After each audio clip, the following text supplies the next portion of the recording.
Alors, respiration ventrale et respiration thoracique. Donc l'objectif ici, c'est d'alterner une respiration thoracique. Donc c'est le thorax qui se gonfle et qui va venir ensuite, je vais expirer, donc je vais enlever l'air.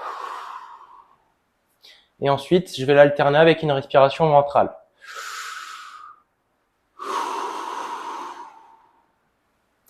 Donc j'ai une main au niveau du ventre. Donc celle-là, je vais prendre celle-là moi. Donc une main au niveau du ventre, une main au niveau du thorax et de manière alternée, je fais ventrale.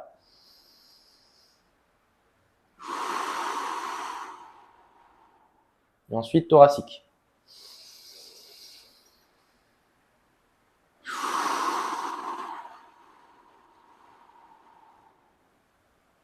Donc quand c'est ventral, la main au niveau du thorax ne bouge pas. C'est pas ça. C'est que le ventre.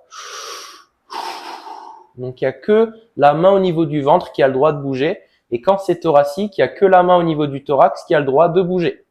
Du coup, j'alterne, je fais une ventrale, une thorax, une ventrale, une thorax, une ventrale, une thorax. Donc je le fais en alterné et je fais le nombre de répétitions qui a marqué sur la programmation d'entraînement.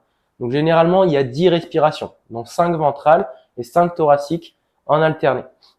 Et ensuite, autre chose, normalement, je demande de le faire en cohérence cardiaque, soit en 3-7, soit en 5-5. Donc 3-7, 3 secondes, j'inspire par le nez sur 3 secondes. Et ensuite, j'expire sur 7 secondes avec la bouche. Donc c'est très lent sur l'expiration. Ou alors 5-5.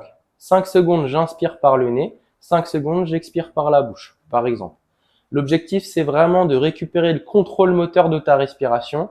Donc le contrôle de ta respiration, que ce soit ventrale ou thoracique.